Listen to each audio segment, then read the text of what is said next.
Okay, ladies and gentlemen, we found the clip of all clips. Now, I know a lot of you guys have not ever seen the video of Jamal Bryant talking about Jesus Christ being out of order most of his life. One of the most heretical teachings I have ever heard in my entire existence, even listening to it, brought a ill feeling to my spirit. Yet people sat and watched him talk about this in the congregation and didn't say anything. Didn't say anything. And you wonder how intimate you are with the Lord. You wonder how close you are with God. You wonder how much of a personal relationship you actually have with Christ.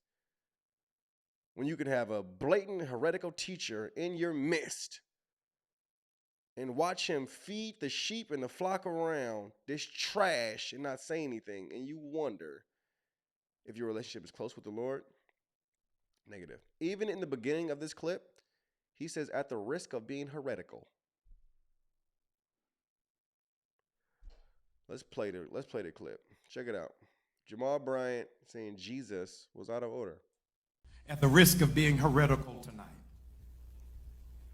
might I suggest to you that 85% of Jesus' life, he was out of order. 85% of his life, he was doing what he was not called to do. God, y'all done got quiet. For 85% of his life, he was not flowing in his God-given function. 85% of his life, he is doing what his natural father wanted, but it did not line up with his divine DNA. For 85% of his life, and he's anointed. Was Jesus not teaching when he was 12? What in the world is this boy talking about? 85% of his life he was doing what his natural father wanted. Because you're yelling, you think that you're making sense? You fool. Let's rewind it a little bit. And is this, what's his name? Marvin Sapp. What is this guy's name right here? I can't believe he's just sitting there watching this. Doing what he was not called to do. One more time. He was out of order. 85% of his life, he was doing what he was not called to do. God, y'all done got quiet. For 85% of his life, he was not flowing in his God-given function. 85% of his life, he is doing what his natural father wanted, but it did not line up with his divine DNA. For 85% of his life, and he's anointed, he's called, he's chosen, and he's wrong.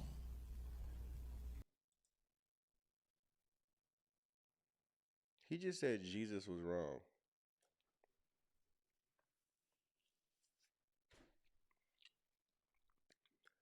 My Lord. He didn't say the Pharisees thought he was wrong. He didn't say different religious leaders thought Jesus was wrong. He said Jesus was wrong. 85% of his life, he was not doing what his God wanted him to do, but what his natural father wanted him to do. What is this boy talking about? This is the same man who was supporting abortion at his church, and on the same day had a baby dedication, a dedication for babies. I don't see how much confusion you need to see before you separate yourself. This is a full-blown antichrist in our midst. The son of perdition is clearly in his temple pretending to be God. It's the same man who was sleeping with different people in his congregation that caused him to divorce his own wife. I didn't see him step down. This is the same individual who was talking about selling weed in his church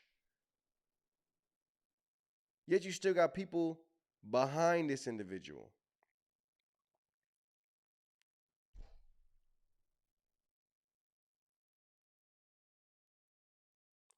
You wonder how people can get led to damnation. The Lord said, just because you call them your fathers, you're guilty by association. Just calling this man your leader, you're guilty by association.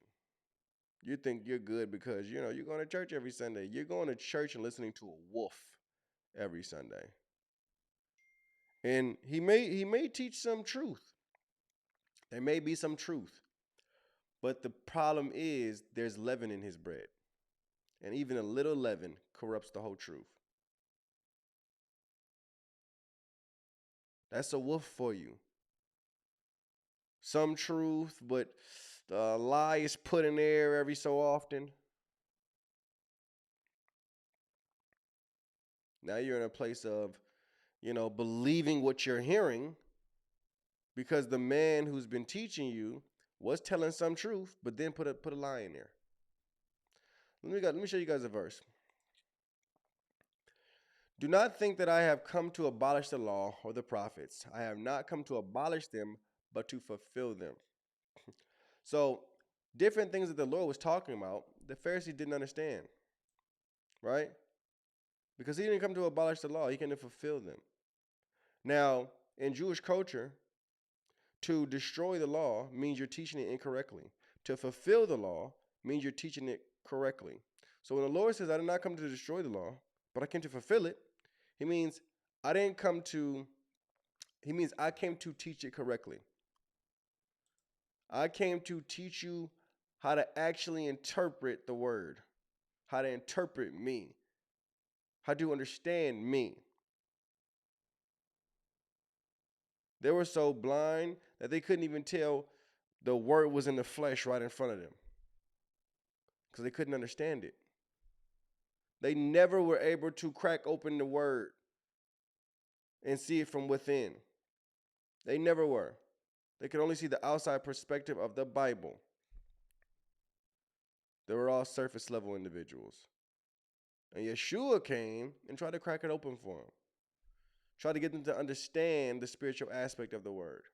For them to see. Truly have revelation that's been hidden. And now you can see it. They didn't want it.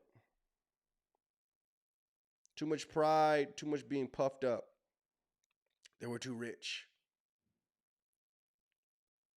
And that's what cost them seeing their Messiah. Very, very sad. Very, very sad. But you got individuals like this who are still in their shoes. Very, very carnal. A surface level Christian, if even a Christian. I don't even want to put that name on him. He's disturbing. Very, very disturbing, guys.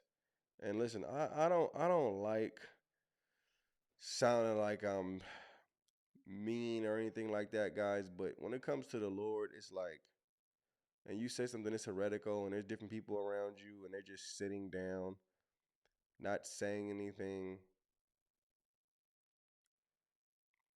Like the inside of me would have jumped.